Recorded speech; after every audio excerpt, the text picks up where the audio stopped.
Tejgaon ACI সেন্টারে হয়েছে future agri entrepreneur কন্টেস্টের গ্র্যান্ড ফিনালে।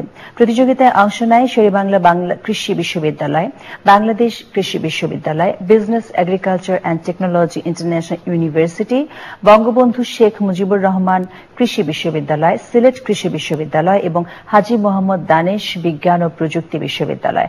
প্রধান অতিথি ছিলেন পরিকল্পনা কমিশনের সদস্য ড শামসুল আলম। উপস্থিত ছিলেন কৃষি সম্প্রসারণ অধিদপ্তরের মহাপরিচালক মোহাম্মদ হামিদুর রহমান, আন্তর্জাতিক ধান গবেষণা ইনস্টিটিউটের বাংলাদেশ প্রতিনিধি ড পল ফক্স এবং এসিআই এগ্রি বিজনেসের এক্সিকিউটিভ ডিরেক্টর ড FH আনসারী।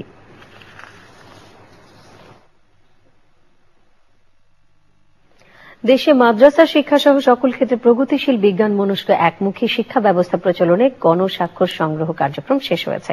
এ উপলক্ষে